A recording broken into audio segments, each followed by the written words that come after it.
let's move on to wide receivers. Now let's talk about my boy KB. What KB look like today? He caught Jimmy Garoppolo's first pass of the day. He caught a couple of passes. He caught a nice pass on the sideline from Mullins. He looked good. Like, to me, the competition right now for a role in the offense is between him and Trent Taylor. Because, I don't know, they kind of both seem like number 3 receivers to me. That's interesting. And Trent Taylor was really good last year in training camp. But today I felt like, for whatever reason, his timing was off. Like, every time the target came to him, he got 5 targets.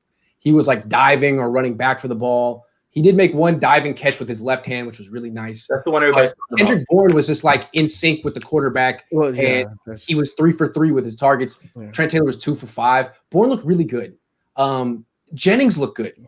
Jennings got 1 target from Mullins. He caught it between like 3 guys, took a hit, held onto the ball and ran like what you saw him do at Tennessee. But the guy I was most impressed with was Brandon Eyuk. I thought he looked fantastic. Only got 2 targets, but caught both of them.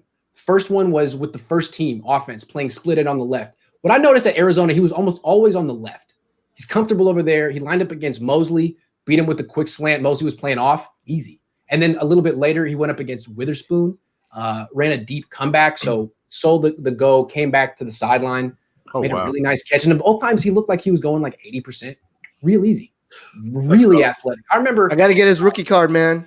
Yeah, I remember AJ Jenkins. He was like trying so hard and falling down and slipping. And you can tell like he wasn't an NFL athlete. Ayuk is an NFL athlete. He was making it look kind of easy today. We'll see where he goes from here, but he was promising. The other guy, Dante Pettis, looked fine. He made 1 catch. It was a 4-yard catch on a curl. Fine. I think what's important with him is to not get in his head and not make him feel like he's a failure, because last year they kept giving him targets and he'd have drops, and it was almost like it was a snowball effect where he was like, oh my God, like I gotta catch this ball. Today it was like 1 target. You caught it. Okay, maybe tomorrow 2 targets. Just build him up slowly. Don't play with the backups. He was fine. He's the wild card. I have a prediction. Dante Pettis doesn't make this team this year. I don't know. I see. I have a hard time with using the high pick that they used on Pettis and just casting him off after a year.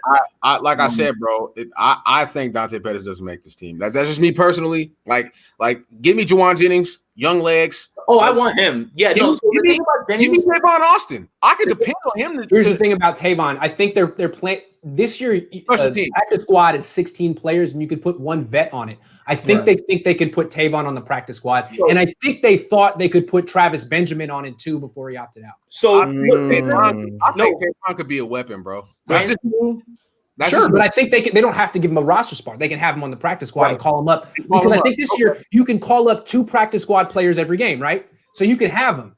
You can have him in play for you as a practice squad.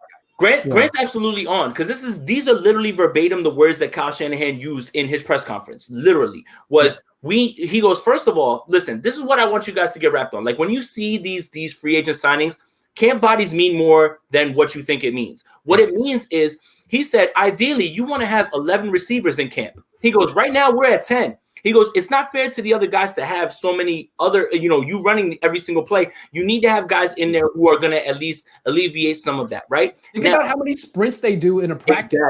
Exactly.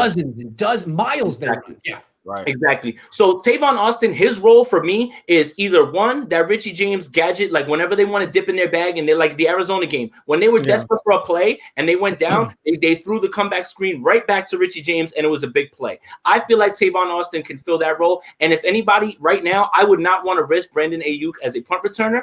I would rather have Tavon Austin back there trying to get punts. So again, what Grant said is true about the practice squad thing.